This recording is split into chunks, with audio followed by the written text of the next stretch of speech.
Good morning students. आज हम करने जा रहे हैं चैप्टर 3 का एक अनदर टॉपिक जो कि है लिबरलाइजेशन। ओके बेटे, अब तक हमने किया था उसमें हमने सिर्फ ये पढ़ा था कि न्यू इकोनॉमिक पॉलिसी क्यों हमें बढ़ानी पड़ी, हमें क्यों लेके आनी पड़ी। ठीक है, अब हम पढ़ेंगे न्यू इकोनॉमिक पॉलिसी में क्या क्या कंसेप्ट हुए, क्या क्या चेंजेस आई। तो उसमें वेरी फर्स्ट है लिबरलाइजेशन। तो अभी जब चैप्टर के बिगिनिंग में हमने ये चीज़ पढ़ ली थी कि बहुत सारे रूल्स बनाए गए थे, रूल्स लॉ बनाए थे।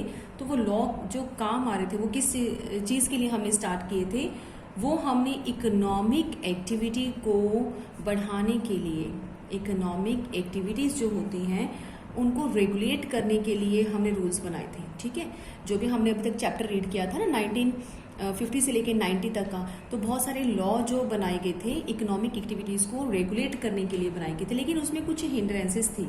ठीक है, तो उस हिंड्रेंसेस में क्या था कि ग्रोथ नहीं हो पा रही थी हमारे इंडिया की प्रॉपर तरीके से, यानी कि डेवलपमेंट नहीं हो पा रही थी।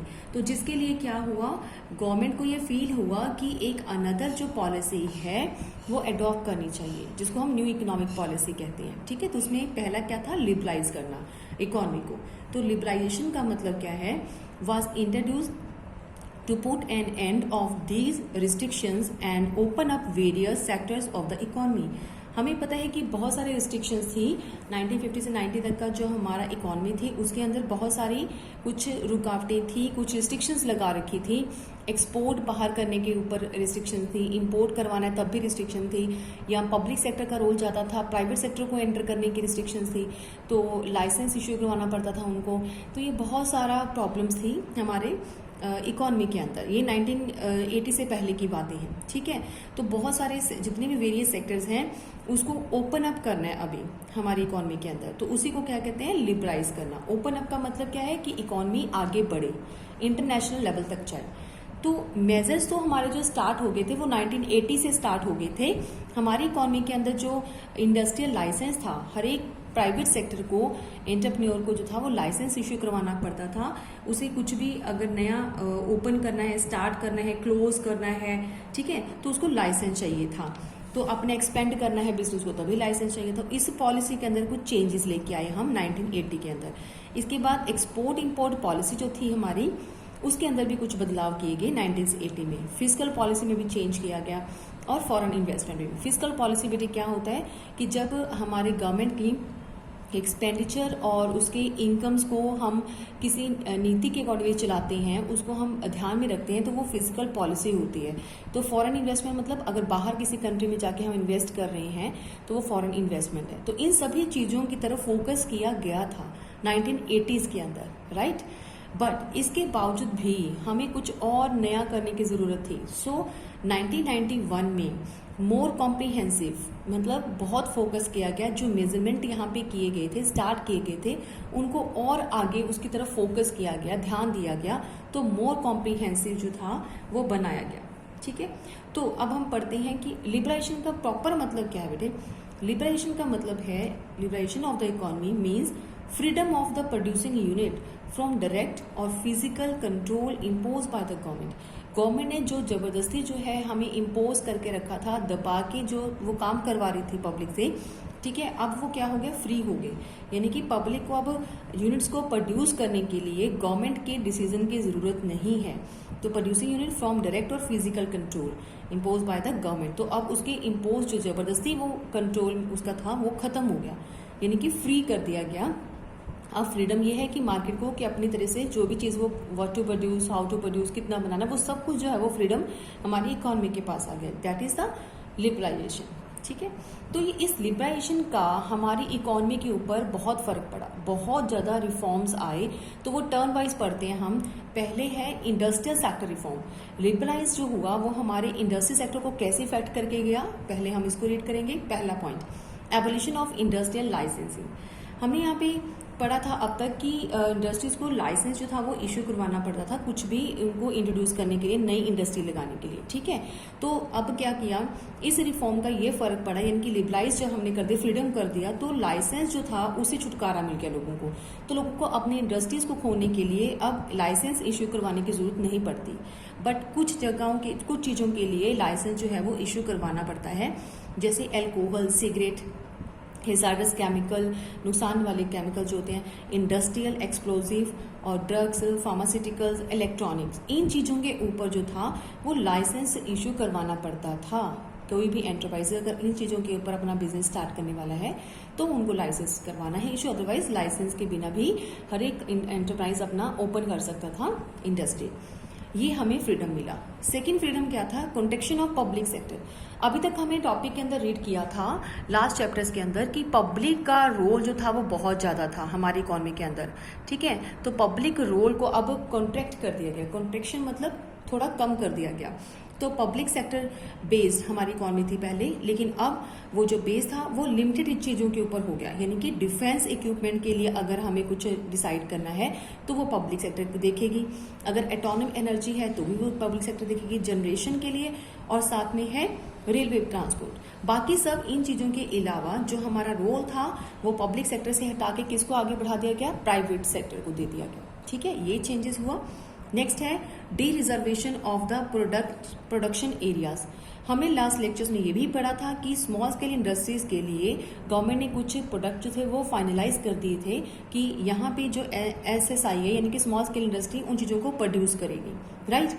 तो यानी कि उनके लिए ही क्या कर दिया था? रिजर्व कर दिया गया था, रिजर्व कर दी थी गुड्स कि और कोई भी गुड्स नहीं बनाएगा, वो कौन बनाएगा? सिर्फ हमारी स्मॉल स्केल इंडस्ट्रीज बनाएगी। लेकिन अब क्या कर दिया गया? वो उसी रिजर्वेशन को डी रिजर्वेशन कर दिया गया, यानी कि अब छूट है, अब सिर्फ स्मॉल स्केल इंडस्ट्रीज वो प्रोडक्ट नहीं बनाएंगे, कोई भी प्राइवेट फर्म जो है वो इस तरह की गुड्स बना सकती है।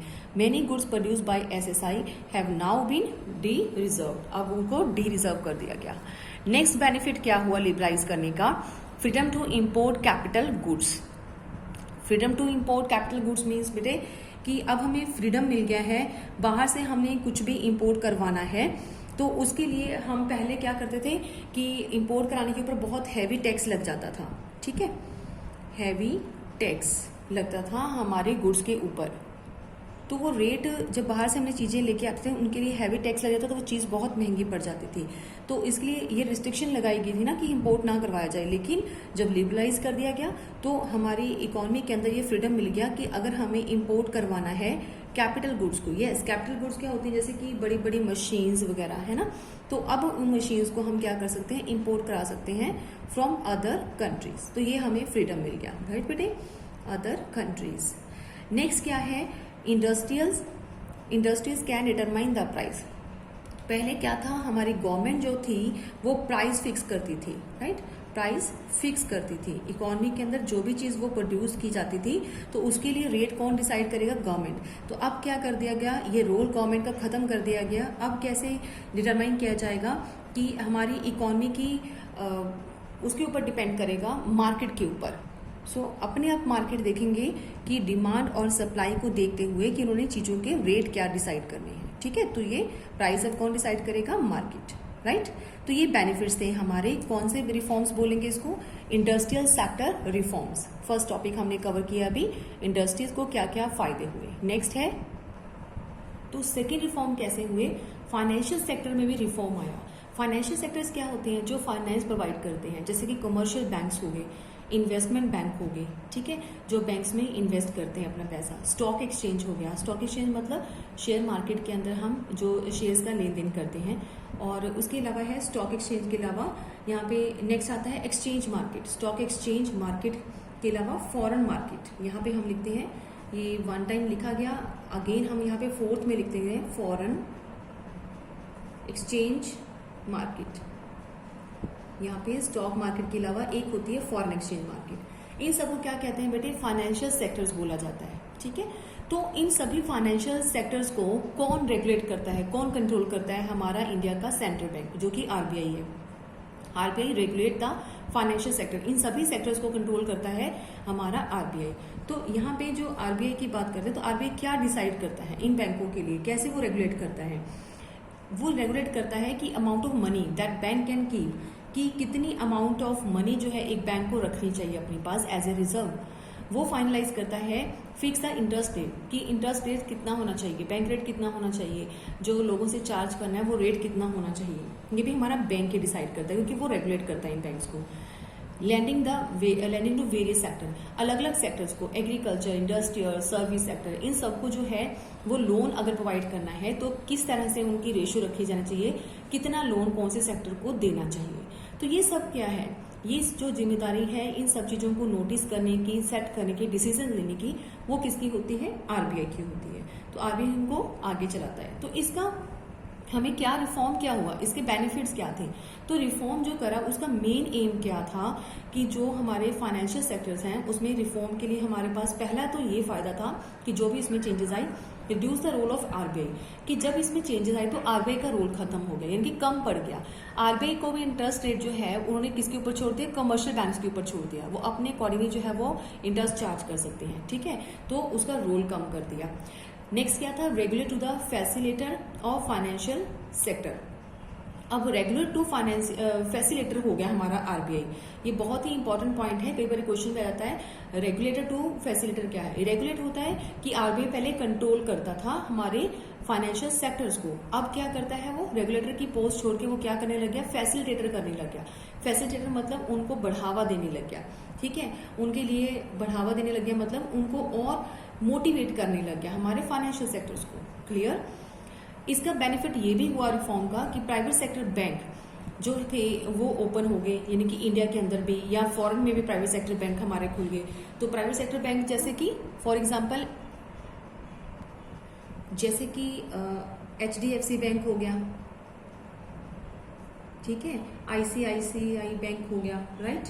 और यहाँ पे प्राइवेट सेक्टर बैंक फॉरेन में भी खुल जाते हैं, जैसे कि सिटी बैंक खुल जाता है। उसके अलावा स्टैंडर्ड चार्टर्ड बैंक भी हो सकता है, स्टैंडर्ड चार्टर्ड बैंक। ये सब क्या है, ये ब्रांचेस हैं हमारे फॉरेन प्राइवेट बैंक्स की, ठीक है। तो ये भी ओपन हो गए, ये बेनिफिट हुआ हमारा जब से रिफॉर्म स्टार्ट हुए। तो फॉरेन बैंक कैन इन्वेस्ट, पहले जो फॉरेन बैंक इन्वेस्ट करते थे मनी इंडिया के अंदर, वो सिर्फ बहुत कम मनी इन्वेस्ट की जाती थी उनके द्वारा, उन बैंक्स के द्वारा 50% से भी कम, लिमिट थी 50% से भी कम। अब जो है वो रिफॉर्म के बाद विदाउट द लिमिट ऑफ 50%, अब वो लिमिट जो है वो खत्म होगी। 50% से ज्यादा भी वो क्या कर सकते हैं, हमारी इंडिया के अंदर जो है वो इन्वेस्ट कर सकते हैं पैसा, ठीक है। नेक्स्ट है बेटे कि और क्या हमें बेनिफिट मिला इस रिफॉर्म से। नंबर 3, तो पहले जो बैंक्स थे उनको कुछ भी अगर चेंज करना है अपने बैंक के अंदर तो उनको किससे अप्रूवल करवानी पड़ती थी, उनको अप्रूवल लेनी पड़ती थी आरबीआई से, ठीक है। लेकिन अब ऐसी अप्रूवल की जो है वो जरूरत नहीं पड़ती। क्या करने लगे, ये कि ऐसा रिफॉर्म हुआ, ये चेंजेस आए फाइनेंशियल सेक्टर के अंदर कि जो बैंक्स हैं अगर उनको कुछ भी अगर अपनी पुराना ब्रांच को चेंज करना है, उसमें कुछ दिक्कत आ रही है, वो प्रॉपर हमें वर्क नहीं दे रहा है, तो हम कर सकते थे रैशनलाइज द एग्जिस्टिंग ब्रांच। तो पुरानी ब्रांच को बिना आरबीआई के डिसीजन लिए अपनी मर्जी से उसको बंद करने का उनको राइट मिल गया था बैंक्स को, राइट। और इसी तरह से बैंक को और क्या मिल गया था कि अगर वो न्यू सेटअप करना चाहते हैं, सेटअप न्यू ब्रांच, किसी और जगह पे ब्रांच खोलना चाहते हैं, तब भी उनको आरबीआई की जो है अप्रूवल की जरूरत नहीं है, वो अपनी मर्जी से कहीं पे भी ब्रांच जो है वो ओपन कर सकते हैं, ठीक है। नेक्स्ट बेनिफिट क्या मिला हमें फाइनेंशियल सेक्टर को, it generate resources in India and abroad, managerial aspect retain with RBI. तो यहाँ पे जो हम रिसोर्सेज इकट्ठे करते थे फाइनेंशियल सेक्टर के थ्रू इंडिया से भी या बाहर से जो रिसोर्सेज इकट्ठे किए जाते थे, वो जिम्मेदारी अब बैंक्स को ऑटोमेटिकली मिल गई है। बट उसकी जो मैनेजेरियल एस्पेक्ट्स हैं, जो कि उसकी मैनेज करने के लिए कुछ ऐसे काम हैं जो अभी भी आरबीआई के कंट्रोल में है, आरबीआई उनको संभालता है, ठीक है। तो नेक्स्ट है हमारे पास कि फॉरेन इंस्टीट्यूशनल इन्वेस्टर्स, यस, एक अनदर फाइनेंशियल जो कि फाइनेंस से जुड़ा हुआ पॉइंट ही है, इसलिए फाइनेंशियल सेक्टर रिफॉर्म में ही आता है कि फॉरेन इंस्टीट्यूशनल इन्वेस्टर्स अब स्टार्ट हो गया, जिसको हम FII कहते हैं। ये फॉरेन इंस्टीट्यूशनल इन्वेस्टर का मतलब बाहर के जो इन्वेस्टर्स हैं वो हमारी इकोनॉमी के अंदर अपना पैसा, फाइनेंस जो है वो लगा सकते हैं, चाहे वो म्यूचुअल फंड में लगाएं, मर्चेंट बैंकर्स में लगाएं या फिर पेंशन फंड में लगाएं। अब वो क्या कर सकते हैं, इंडिया में आके अपना पैसा इजिली इन्वेस्ट करने लगे।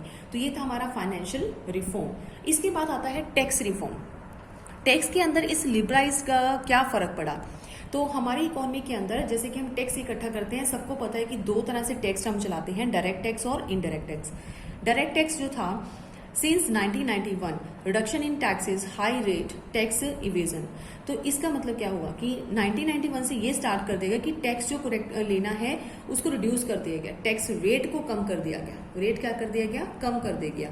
और हाई रेट जो था पहले वो चार्ज किया जाता था, उससे क्या हमें लॉस होता था कि लोग टैक्स चुराते थे, टैक्स इवेजन ज्यादा होता था। इसी वजह से क्या किया गया, इसमें एक रिफॉर्म किया गया कि टैक्स का जो रेट है वो ही कम कर दिया गया, ताकि सभी लोग जो है वो पूरी ईमानदारी के साथ, ऑनेस्टी के साथ टैक्स जो है वो पे करें। और डायरेक्ट टैक्स किसके ऊपर लगता है बेटे, इनकम के ऊपर, लोगों की इनकम के ऊपर जो टैक्स लगता है वो होता है हमारा डायरेक्ट टैक्स। इसी में एक आता है कॉर्पोरेटिव टैक्स। कॉर्पोरेटिव टैक्स क्या होता है बेटे, जो कि कंपनी की इनकम पे टैक्स चार्ज किया जाता है उसको कॉर्पोरेटिव टैक्स बोलते हैं, ठीक है। तो वो कॉर्पोरेटिव टैक्स भी क्या कर दिया, उसके रेट भी कम कर दिए गवर्नमेंट ने, तो ये रिफॉर्म किया। इनडायरेक्ट टैक्सेस, इनडायरेक्ट टैक्सेस किस पे लगता है, टैक्स ऑन कमोडिटीज, अलग अलग चीजों के ऊपर जो टैक्स लगता है उसको हम इनडायरेक्ट टैक्स कहते हैं, यानी कि डायरेक्टली पर्सन पे नहीं लगा बट इनडायरेक्टली वे से पर्सन के ऊपर चार्ज किया जाता है। तो इस तरह के जो रिफॉर्म है उसे हमें क्या बेनिफिट मिला, ये टैक्स भी क्या कर देगी, कम कर देगी। तो इसे एक तो ये बेनिफिट हुआ कि हमारे रिफॉर्म्स का कि इनडायरेक्ट टैक्स जो थे वो कम हो गए। कम होने से क्या हो गया कि लोगों के पास जो था वो टैक्स प्रॉपर लोगों से पैसा निकलवाया जा सकता था। नेक्स्ट था producers simplified. Producer simplified means जो हमारा प्रोसीजर था, नॉट प्रोड्यूसर, प्रोसीजर जो था वो सिंप्लीफाइड कर दिया गया, ठीक है। सिंप्लीफाइड मतलब आसान तरीके से जो था वो टैक्स पे करने का प्रोसेस जो था वो स्टार्ट कर दिया गवर्नमेंट ने, कम भी कर दिया और प्रोसेस भी उनका ठीक कर दिया, ये रिफॉर्म किए। और रिसेंटली जो आपने सुना होगा 2016 में जीएसटी जो था वो लगाया गवर्नमेंट ने। तो जीएसटी क्या है, हमारा एक टैक्स है जो कि इनडायरेक्ट टैक्स कहलाता है।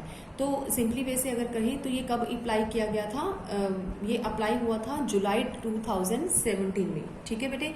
तो this is expected to generate additional revenue. तो उसके बेनिफिट क्या थे हमें ये टैक्स स्टार्ट करने के, एक तो ये था कि गवर्नमेंट के पास इनकम ज्यादा बढ़ गई, यानी कि इस टैक्स से जो था इनकम काफी जनरेट होगी। और क्या था गवर्नमेंट के पास, सेकंड था रिड्यूस टैक्स इवेजन, और जो लोग टैक्स चुराते थे अब उससे बचा जा सकता था, क्योंकि हम एक ही टैक्स लगाते हैं, अलग अलग टाइम पे टैक्स नहीं लगता। And create one nation one tax and one market. तो इसका मतलब हुआ कि एक ही नेशन के अंदर एक बार ही एक चीज के ऊपर टैक्स लगेगा, बार बार नहीं कि हम पहले एक्साइज टैक्स लगता है, फिर उसके बाद डायरेक्ट टैक्स लगता है, इनडायरेक्ट टैक्स लगता है, अलग अलग वे से होलसेलर से रिटेलर के पास जाता है। तो डिफरेंट तो पहले टैक्स जो थे वो चार्ज किए जाते थे, ठीक है। अब क्या है, सिंगल एक टैक्स जो है वो उन्होंने बना दिया, तो अब एक ही बार जो है वन नेशन वन मार्केट से वन टैक्स ही जाता है, ठीक है बेटे। तो ये था 2016 में जो इनडायरेक्ट टैक्स स्टार्ट किया था, goods and service tax, GST, ये बेनिफिट था हमें। आगे है foreign exchange reforms. Foreign exchange के लिए क्या बेनिफिट्स हमें मिले, क्या सुधार देखने को मिला। तो प्रायर 1991 अगर हम नोटिस करें तो फॉरेन एक्सचेंज जो था हमारा रिजर्व वो काफी कम था। हमने लास्ट वीडियो में पढ़ा था बेटे कि फॉरेन एक्सचेंज रिजर्व उस टाइम पीरियड के इतना कम था कि अगर उनको 2 हफ्ते का भी अगर उनको देना पड़े पेमेंट, 2 हफ्ते का जो मटेरियल है वो भी इम्पोर्ट नहीं करवा पा रहे थे प्रॉपरली, उनके पास इतना रिजर्व कम था। तो in 1991 the rupee was devalued against foreign currencies. तो गवर्नमेंट ने क्या किया, रुपीज की वैल्यू जो थी वो कम कर दी, डी वैल्यू कर दिया रुपीज को against the foreign currency, foreign currency के मुकाबले। जैसे कि अगर पहले हम बोले कि $1 जो था वो 50 रुपीज में मिल जाता था, अब क्या था, गवर्नमेंट ने जब डी वैल्यू कर दी अपनी रुपीज की वैल्यू, तो $1 अब कितने में मिलने लग गया, 70 रुपीज में मिलने लग गया। तो इट मीन्स ये क्या कर दिया, गवर्नमेंट ने अपनी ही वैल्यू को डी वैल्यूड कर दिया। तो इससे क्या बेनिफिट हुआ, ये बेनिफिट करने के लिए ही गवर्नमेंट ने डी वैल्यू किया था। उसका बेनिफिट ये था कि जब हमारी चीज की वैल्यू कम हो जाती है, ठीक है, हमारी रुपीज की वैल्यू खत्म हो रही है यहाँ पे, अगर हम बढ़ा देते हैं रेट, तो यहाँ पे एक्सपोर्ट बढ़ जाते हैं। तो यस, एक्सपोर्ट कैसे बढ़े बेटे, इंक्रीज कैसे होते हैं, बाहर के जो लोग हैं पहले वो $1 देके 50 रुपीज का सामान इंडिया से ले जा सकते थे, लेकिन जैसे ही डिवैल्यू हुआ वो $1 के बदले में अब 70 रुपीज का सामान लेके जा सकते हैं। यस, उनकी परचेजिंग पावर बढ़ गई, अब वो उसी डॉलर में ज्यादा पैसे की परचेजिंग कर सकती हैं, तो उन्होंने ज्यादा इंडिया से डिमांड करी। तो हमारे इंडिया ने क्या किया, उतना ही ज्यादा एक्सपोर्ट किया। जब ज्यादा एक्सपोर्ट किया तो बदले में क्या हुआ, हमारे पास inflow of currency, foreign currency. तो उसी से हमारे पास फॉरेन करेंसी जो हमारे पास कम थी वो हमने इंक्रीज कर ली। धीरे धीरे वो करेंसी हमारी कंट्री के अंदर आई, डॉलर हमारी कंट्री के अंदर आए, अदर करेंसी हमारे कंट्री के अंदर आई। तो हमने क्या किया, इस चीज से टॉप अप हो गए, यानी कि डिवैल्यूएशन से हमें बेनिफिट मिला। राइट बेटे। तो नेक्स्ट क्या था हमें इसका benefit, determination of exchange rate on the demand and supply forces in the market. पहले क्या था कि दूसरा हमें बेनिफिट ये था फॉरेन एक्सचेंज का कि पहले जो फॉरेन एक्सचेंज रेट था वो कौन डिसाइड करता था, वो हमेशा गवर्नमेंट डिसाइड करती थी कि एक्सचेंज रेट होना कितना चाहिए, एक्सचेंज रेट कितना होना चाहिए। लेकिन अब जो था वो मार्केट के ऊपर छोड़ दिया। मार्केट की डिमांड और सप्लाई के ऊपर डिपेंड करेगा कि फॉरेन एक्सचेंज रेट कितना होना चाहिए। डिमांड एंड सप्लाई किस चीज के लिए, फॉरेन करेंसी के लिए। जब हमें यहाँ पे बैठे हैं इंडिया के अंदर तो हमें बाहर की करेंसी की रिक्वायरमेंट है, डॉलर की जरूरत है, तो हम डॉलर की डिमांड करते हैं। सिंपली इसी तरह से डॉलर की सप्लाई भी होती है। तो डॉलर की ही डिमांड और सप्लाई के जहां पे मैच करेगा, जितना वो एक्चुअल में इक्वल होगा, उस जगह के ऊपर जो रेट फाइनलाइज होगा वो होता है एक्सचेंज रेट। ये हम अपने मैक्रो की चैप्टर के अंदर पूरा चैप्टर डिटेल में करेंगे कि फॉरेन एक्सचेंज रेट कैसे डिटरमाइन किया जाता है मार्केट के थ्रू। ठीक है बेटे। तो इसके अलावा आता है हमारे पास और कौन से रिफॉर्म्स हैं हमें जो करने हैं, trade policy reforms. Trade policy reform क्या होता है कि जो इंडियन इंडस्ट्रीज हैं उनको compete करना पड़ता है फॉरेन इंडस्ट्रीज के साथ अब। ठीक है, पहले तो था कि हमारी इंडिया की जो फर्म्स हैं वो हम बाहर की कंट्री के साथ compete करने ही नहीं दे रही थी। ठीक है, हमारी डोमेस्टिक इंडस्ट्री को क्या किया जा रहा था, प्रोटेक्ट करके रखा जा रहा था। तो अब क्या होने लग गया, ट्रेड भी होने लग गया बाहर की कंट्री के साथ और इन्वेस्टमेंट भी हम बाहर की कंट्री के साथ करने शुरू कर दी है। ठीक है, तो लिबरलाइजेशन के बाद ही ये पॉसिबल हो सका। तो इसमें हमें क्या क्या बेनिफिट्स मिले ट्रेड पॉलिसी के रिफॉर्म करने पे। नंबर 1, एक तो dismantling of the quantitative restrictions. इसका मतलब होता है कि जो हमारी रिमूविंग कर दिया गया जो क्वांटिटी थी, पहले रिस्ट्रिक्शंस थी ना कि हम एक लिमिट कर देती थी कि उस लिमिट के अंदर ही हमें जो है क्वांटिटी बाहर की कंट्री से मंगवानी है। अब उसे क्या कर दिया गया, ये चीज रिमूव कर दी हमारी कंट्री से, हमने उसको डिसमेलिटिंग कर दिया, यानी कि खत्म कर दिया ये काम को कि क्वांटिटी को रिस्ट्रिक्ट नहीं किया। सेकंड था बेनिफिट ये हुआ ट्रेड पॉलिसी पर ऊपर ये फर्क पड़ा हमारे लिबरलाइज करने का, reduction of the tariff rates. Yes, पहले हम बाहर से जो भी माल मंगवाते थे वो हमारी कंट्री के अंदर आते आते उसका रेट इतना हाई हो जाता था कि हर एक पर्सन की पहुंच से बाहर था। क्यों? क्योंकि टैक्स बढ़ जाते थे, तो टैक्स इंक्रीज करने से चीज का रेट बढ़ जाता था और हमारी इकोनॉमी के अंदर वो चीज जो थी वो महंगी मिलती थी। ठीक है, तो इट मीन्स क्या होता था, बाहर की कंट्री से इम्पोर्ट कम करवा रहे थे। तो अब क्या किया, टैरिफ रेट जो थे वो भी कम कर दिए गए। Removal of licensing producer for import. So यहाँ पे क्या कह रहे हैं कि रिमूवल ऑफ लाइसेंसिंग, प्रोड्यूसर नहीं बेटे, यहाँ पे प्रोसीजर है। ठीक है, यहाँ पे हम चेंज कर रहे हैं प्रोसीजर। तो प्रोसीजर जो था इंपोर्ट के लिए वो क्या कर दिया, क्या रिमूव कर दिया। पहले लाइसेंस के लिए प्रोसीजर क्या था कि जिस पर्सन ने भी बाहर से इंपोर्ट करवाना है कि उसको पहले लाइसेंस बनवाना पड़ेगा। ठीक है, प्रोसीजर फॉर इंपोर्ट करने का भी एक लाइसेंस था।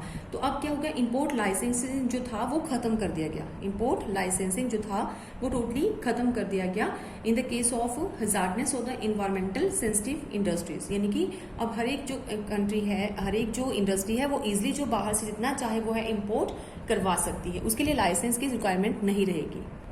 और साथ ही साथ क्या किया, लिबरलाइज होने से हमारी इकोनॉमी के अंदर एक्सपोर्ट ड्यूटी भी कम हो गई, रिमूव हो गई। पहले हमें बाहर अगर हमने एक्सपोर्ट करना था तो हमें उस पर भी टैक्स देना पड़ता था, हैवी टैक्स देना पड़ता था, जिसकी वजह से हमारा कंपटीशन बाहर की कंट्री के साथ पॉसिबल ही नहीं हो पाता था और बहुत सारे पर्सन्स, बहुत सारी एंटरप्राइजेस बाहर की कंपटीशन मार्केट में अपने गुड्स को बेचने नहीं जाते थे। लेकिन अब ड्यूटीज खत्म हो गई एक्सपोर्ट करने के ऊपर, रिमूव कर दिया गया। सो इससे क्या हुआ, increase competition position of the Indian goods. और अब इंडियन गुड्स को भी बाहर के पोजीशन के अकॉर्डिंगली बाहर कंपटीशन पोजीशन में जाना पड़ा, यानी कि इंटरनेशनल लेवल तक हमारी गुड्स अब जाने लगी। बेटे ये जो हमने पढ़े हैं ये 5 तरह के हमारे पास रिफॉर्म्स हैं जो हमने किए हैं आज। ठीक है, तो फाइनेंस कैसे रिफॉर्म में मतलब उसमें चेंजेस आए, पॉलिसी के अंदर, ट्रेड के अंदर कैसे चेंजेस आए, इंडस्ट्रीज के लिए क्या बेनिफिट हुआ और इसके अलावा हमारा फॉरेन एक्सचेंज के लिए क्या बेनिफिट हुआ, ये सारे पॉइंट्स हमने आज पढ़े हैं। ठीक है, तो ये सारे क्या है, लिबरलाइज इकोनॉमी से जुड़े हुए पॉइंट है।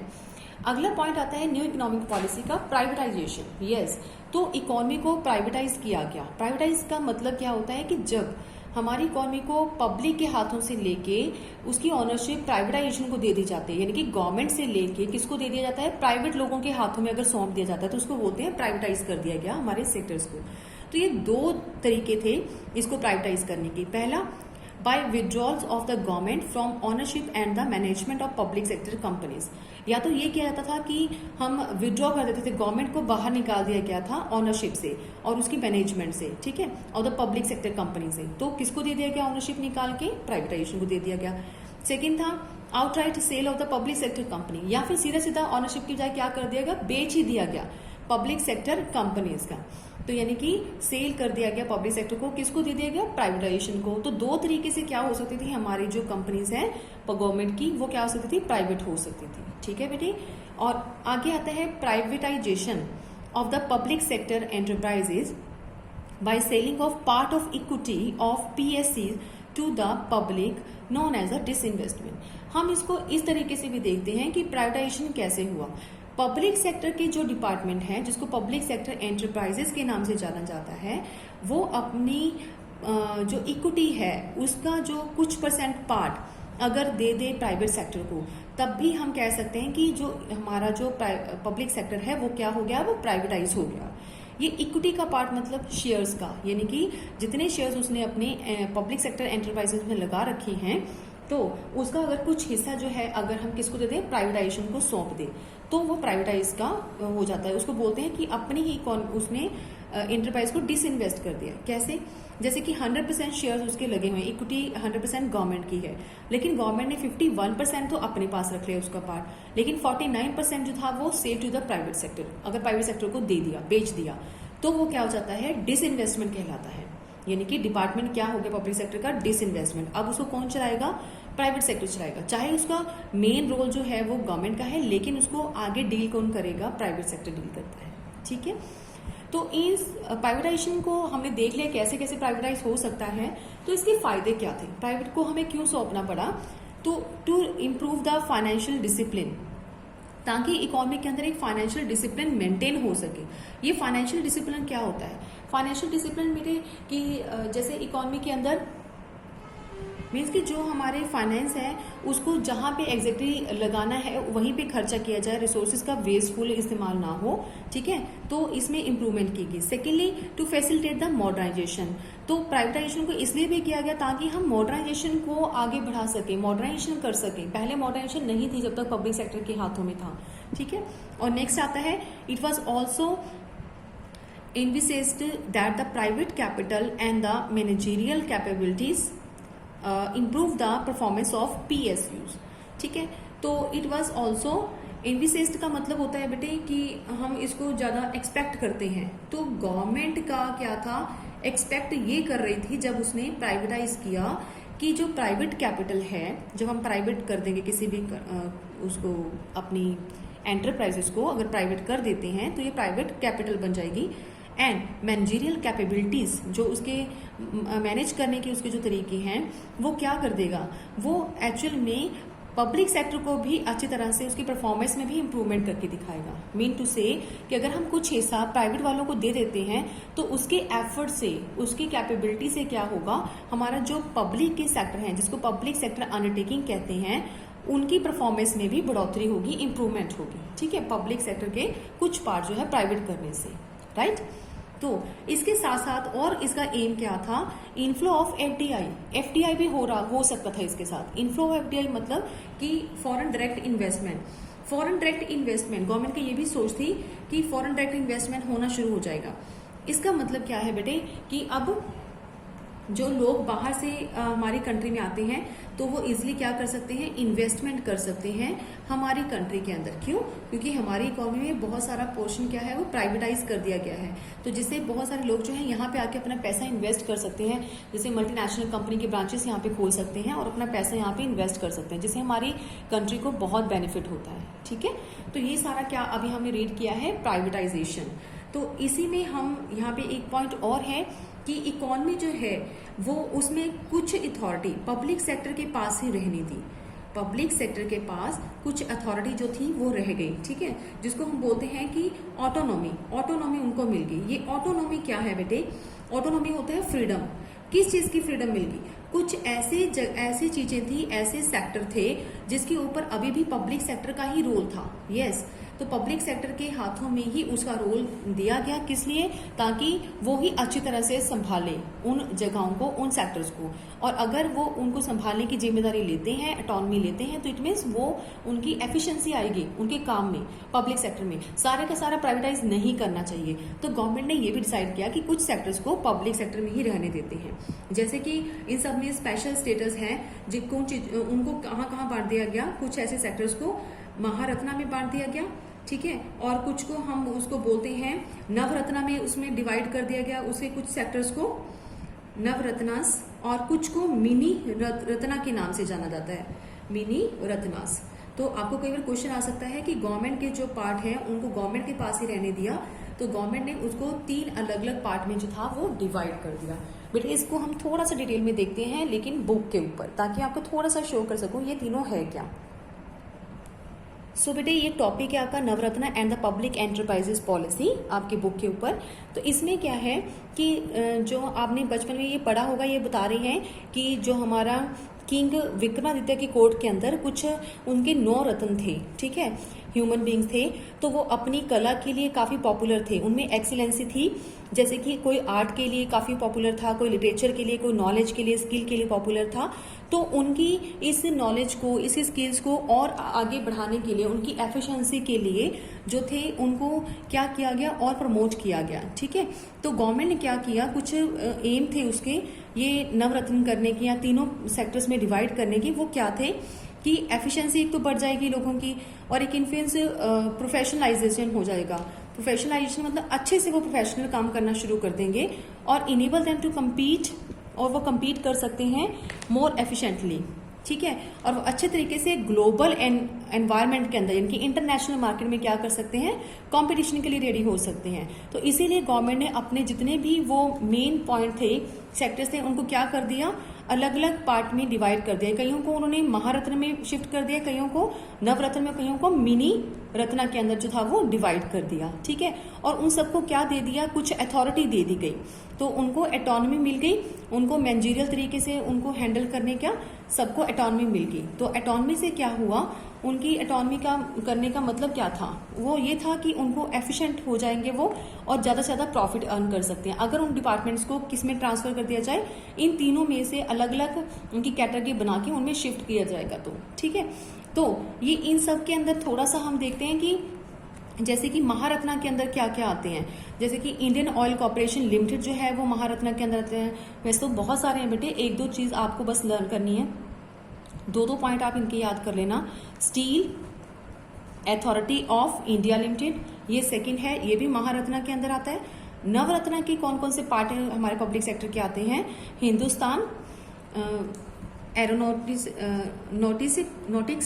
ठीक है, तो एरोनॉटिक्स आता है। और उसके बाद आता है हमारा